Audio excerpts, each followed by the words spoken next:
Hello and welcome. My name is Matthew with Crescentvale. We are now looking at a technically fourth card. We have three, and just take a quick look. So this is a 95-96 Jordan. We have the label now added to the custom slab from Zion Slabs. So I made this label. I really enjoy it. I posted this one and another Jordan up on eBay. So that first one I just looked at was I marked it at 200, and we will mark it down as we go. And this one I marked it at 300 to start off. Hollow foil. So what's real interesting about the hollow foil is that it went over 250 to start off, and eBay will mark that as it will go through a authentication guarantee, which I love. I'm probably going to leave that card above, and I want it to go through because I specifically bought these slabs with the magnetic top so that eBay could, you could say the word crack, open the slab, and then they can reseal it without damaging the card, without damaging the slab, with keeping the whole continuity of the sale intact. So I'm keeping that at 300. I want it to go through authentication. I want them to authenticate it and say, yeah, he self-graded it. This is what it was. And we're doing a video for every single self-graded card. I'm trying to give it extreme transparency. And what I'm saying is I'm cross-referencing cards using AI agent to also create scores. So what's honestly real interesting is I do my own scoring, my own review of a card, and then I take close photos. I multiple photos. I go into technically right now I'm using Twitter's Grok, and I'm uploading a bunch of photos saying act as these professional graders and create. It's called like a hypothetical score, an estimated score. So it comes through its own scores, and so far 2 out of 3 I've been dead on. So I'm pretty on par with the AI agent. I'm gonna say, yeah. Is there a possibility I make mistakes? Yes, and I make a disclaimer in every video that these are estimates. This is my best way of coming to a conclusion of the value of the card. And I think as long as I'm transparent and honest about everything, I'm sorry, but the best I can do. Because the options that I have are kind of broad right now if I don't do this additional due diligence. So I want my buyers, if they buy a raw card, to get their money's worth, to get a true sense of the quality of the card. And we're going to zoom in on this card. We're going to take a close look at the corners and the edges. We're going to start off by looking at the centering. And I did cross-reference several cards before going into this video. And what I'm seeing is this specific 1990 Fleer Jordan. And this is one of the more commonly graded Jordans. So I think that it adds a little bit more value whenever the card is commonly graded. People are looking to say, well, how did other people self-grade it before they sent it off to the professional grading companies? So I'm going to probably focus a little more on that for the next few cards. Like, what are the more common cards being sent in? What do people want to know more about them? And how is other people going about the self-grading process? So you kind of see I have a ruler here, the millimeters out. And, from just like they say, a lot of the criteria is basically like human eye review, and then you do scrutiny. But I'm just looking from left to right here and top to down, and from just the human eye side of it, I'm saying it's. I'm keeping it in the plastic sleeve right now, a penny sleeve, as we do this measuring. And I'm measuring from the edge of the card over to the white border, and I'm counting 1, 2, 3. Again, 3 millimeters. So a lot of these cards are using a 3 millimeter, you could say like border around the actual card itself. So from that, I was counting from the left side. So that was 3 millimeters. And we're seeing that again and again and again on a lot of other cards.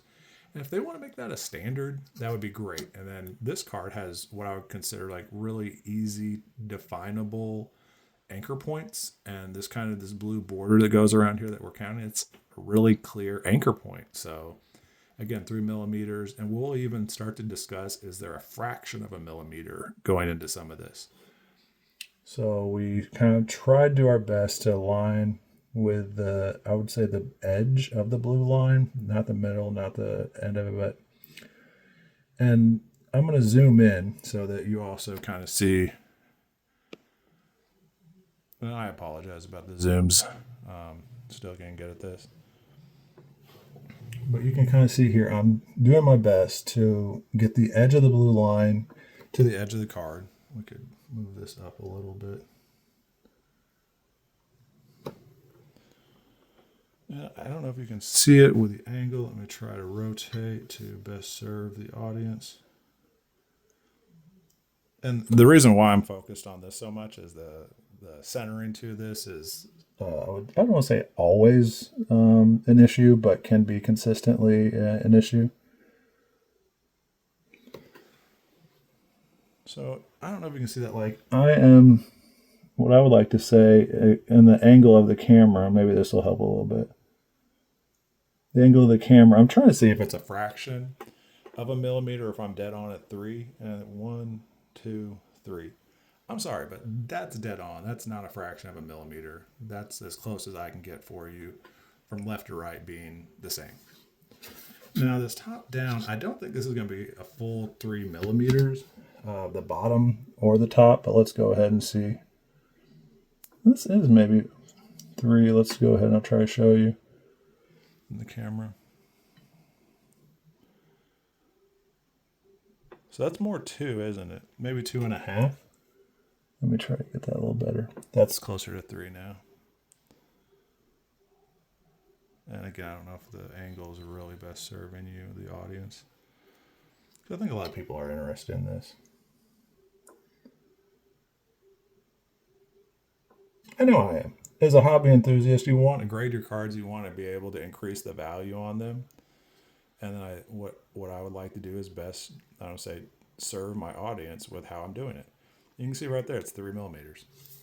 So if this is 3 millimeters, I'm going to probably give the centering on the surface of the card, I'm going to give it a 10 if this doesn't even have what I would consider a fraction of a millimeter to. And I think you can kind of see here, I'm going to. So 1, 2, 3. So I'm giving the surface, I'm giving it a 10. Now, you, in the comments, feel free to disagree.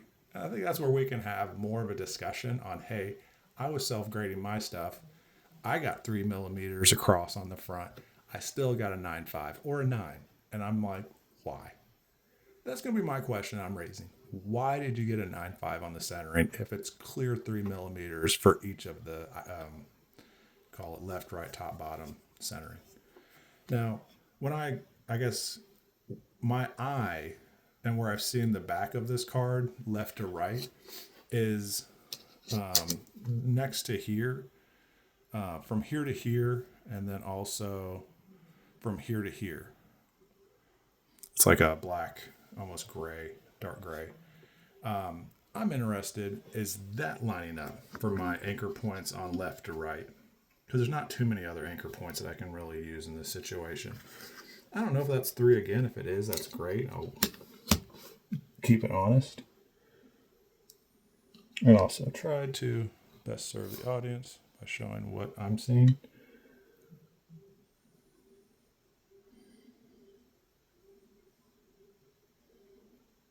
One, 2, 3. So I'm counting 3 millimeters on the back. Right.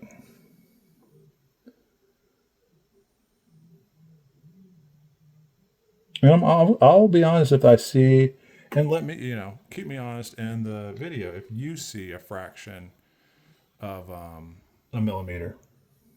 Because I am totally comfortable discussing fractions. If I were to be nitpicky, I don't know, that's really close to being 3 on that as well. I'm pretty sure you're able to see this as well. So left to right, I'm sorry, I gave everything on the front a 10. Right now, the back right gets a 10, the left gets a 10. So if this is 3 millimeters on the bottom. All right, here we go. This is possibly even more. Oh no, that's the same. It's just slightly. I maybe even need to get a ruler that's tighter than millimeters, but for the current, let's see here.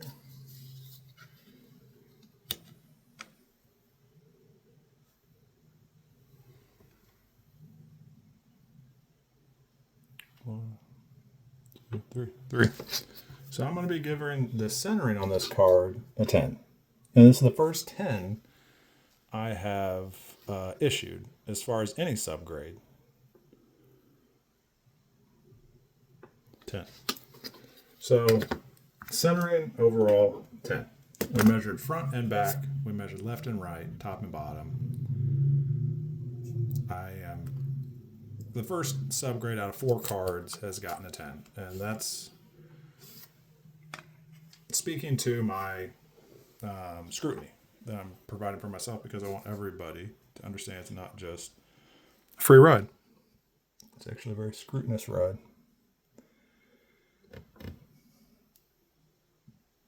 So I'm looking for any imperfections. It could be roundiness of an edge. It could be any, you call it a ding. There's a crisp corner effect that I look for in the edge and the corner right now, specifically focused on, I'll start with corners. We can go to edges next. I have like what they call a jeweler eye that's at 10x.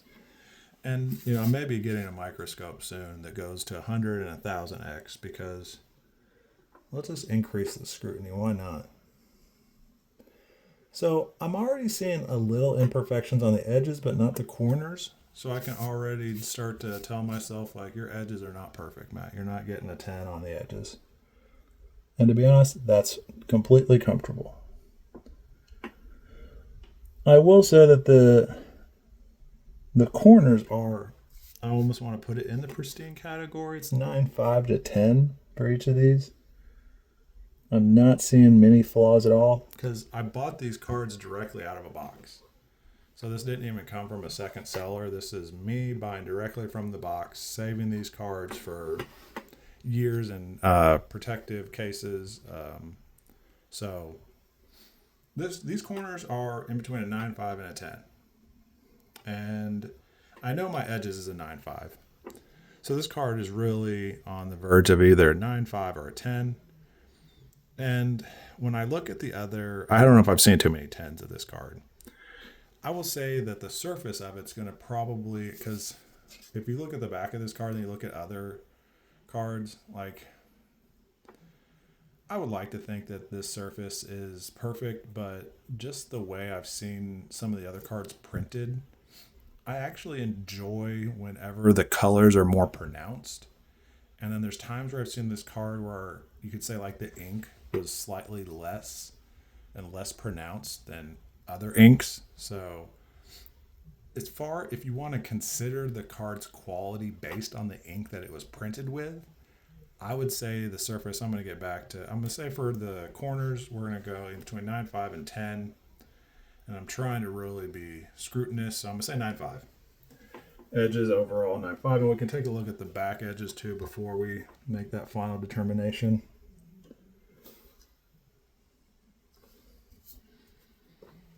Kind of let people see as well. I don't know if I can show that, if that even helps.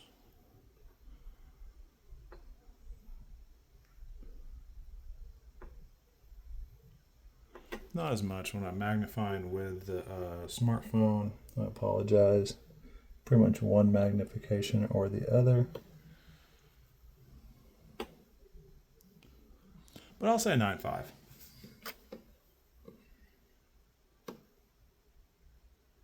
Yeah, the corners overall 9.5. Corners 9.5. We were just talking about the surface, so we go back to the surface. We can finish with the edges. So, yeah, it's how much ink and how pronounced are the colors. Basically, it's really where I see it's the top color and the grays. Another interesting thing is the black line that's underneath this black line here that's underneath the, you call it, details of the player. This is with the black line. There's a few of these cards that exist without the black line, and people like to think it's a little more rare or different. I have seen lots of copies of both. I think the without black line could be considered more rare, but I don't really have any print run information on that. This card specifically does have the black line.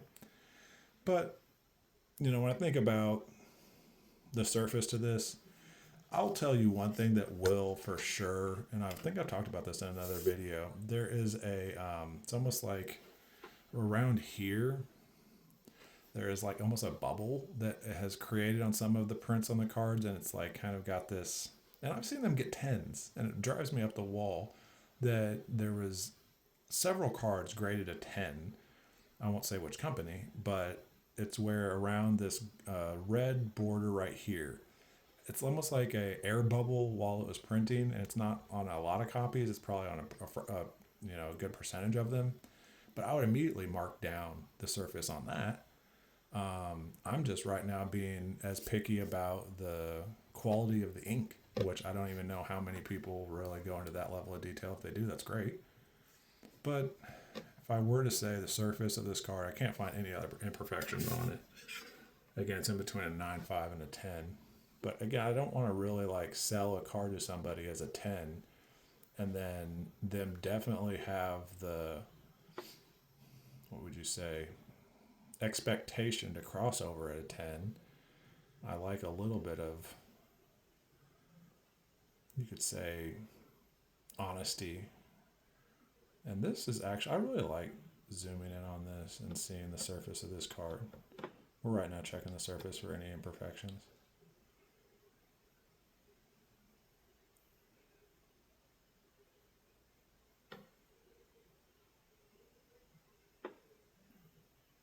And I might be giving this surface a 10.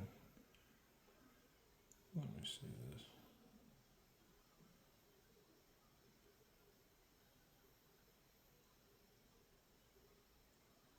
I'll look for any imperfection at all.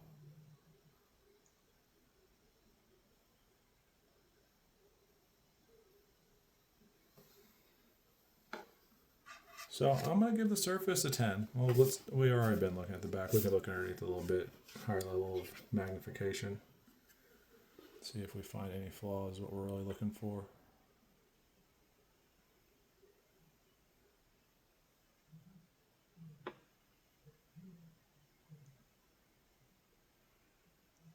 I'm also looking at the edges right now too. You can see a lot of, you almost say, imperfections on the edge right there where the black hits it. I've seen a lot of cards with imperfections there, but these edges are looking really clean. Also looking at surface. I'm not seeing any surface errors. And it's hard for me to want to give a 10, but I'm going to give a 10 for the front and back surface. So right now we're at a 10 for centering, a 10 for surface, and the edges I've already said did not look pristine. And I think it was this bottom left area where I saw less than pristine. Yeah, and I'll have to continue to look, and I really need to almost buy some 10s and crack them open to say that edge does not feel as crisp as it really could. This left edge right here. So that front left edge, I'm giving it's in between a 9 and a 9.5. I'm going to say a 9. And if that drops the whole card grade, then that drops the card grade, because if we're being honest, and it's not pristine. The top could be considered a 9.5 top edge, since there's already some other imperfections on the edges. And again, like that edge feels less than pristine, basically. So I'm going to say the left and right are 9s. Let's take a look at this bottom. And the top and bottom are 9.5s. So if I had to average that out, and when I think about this card compared to others, The front, I'm giving a 9.5. We're going to take a look at this back where I feel really strong about the edges on the back because I've seen a lot of wear, like in that black line here and the black line at the bottom is where I usually see imperfection on the edges. I'm not seeing that as much on this card. So the left and right on the back of the card, and maybe I'm being too judgmental on the front, but overall, let's take a quick look at the bottom edge. I think I'm going to give it a 9.5 for the edges.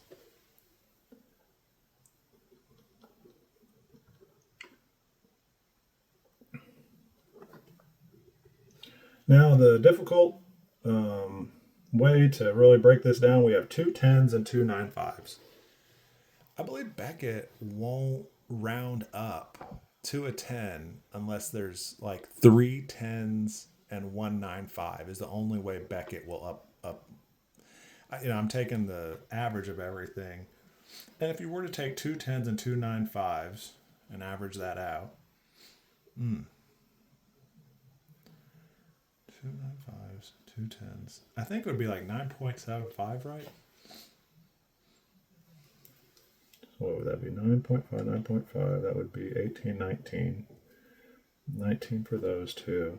And then 2, that'd be 20. So 20, 39. 39 out of a total of 40. Total 40.